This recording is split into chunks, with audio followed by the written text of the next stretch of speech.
మీకు తెలుసా, అజాన్కు సమాధానమివ్వడం స్వర్గానికి తీసుకెళ్లే గొప్ప మార్గాల్లో ఒకటి. రోజుకు 5 సార్లు మనకి ఈ అవకాశం వస్తుంది. కానీ చాలామంది దాని విలువను గుర్తించరు.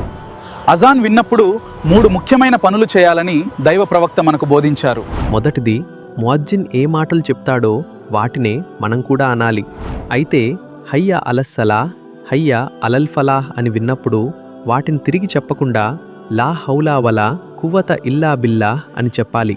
దైవ ప్రవక్త సల్లల్లాహు అలైహి వసల్లం ఇలా తెలియచేశారు, మీరు అజాన్ విన్నప్పుడు ముఅజ్జిన్ చెప్పేది మీరు కూడా చెప్పండి. రెండవది, అజాన్ పూర్తయిన తర్వాత ప్రవక్త వారిపై దరూద్ పంపాలి. దైవ ప్రవక్త ఇలా తెలియచేశారు, ఎవరైతే నాపై ఒక్కసారి దరూద్ పంపుతారో అల్లాహ్ అతనిపై 10 సార్లు కరుణ కురిపిస్తాడు. కాబట్టి అల్లాహుమ్మ సల్లి అలా ముహమ్మద్ అని పూర్తి దరూద్ చదవవచ్చు. మూడవది, ప్రవక్త వారి కోసం వసీలాను అల్లాహ్ వద్ద కోరాలి. ఇక్కడ వసీలా అంటే స్వర్గంలో ఉన్న అత్యున్నత స్థానం. ఆ స్థానం ఒక్క వ్యక్తికే లభిస్తుంది. దైవ ప్రవక్త ఇలా తెలియచేశారు, ఆ వ్యక్తిని నేనే కావాలని ఆశిస్తున్నాను. ఆ తరువాత దైవ ప్రవక్త ఇలా వాగ్దానం చేశారు, ఎవరైతే నా కోసం వసీలాను అల్లాహ్ వద్ద కోరుతారో వారికి నా షఫాత్ సిఫారస్ విధిగా లభిస్తుంది. అందుకే అజాన్ తర్వాత ఈ దువా చదవాలి.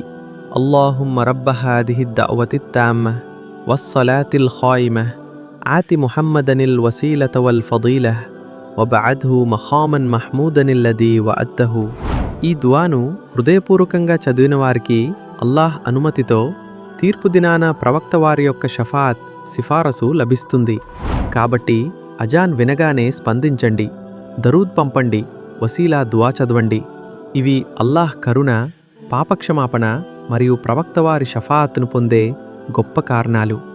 యా అల్లాహ్, అజాన్కు సమాధానమిచ్చే దైవ ప్రవక్త సల్లల్లాహు అలైహి వసల్లం వారిపై దరూద్ పంపే ఆయన షఫాత్ పొందే వారిలో మమ్మల్ని కూడా చేర్చు.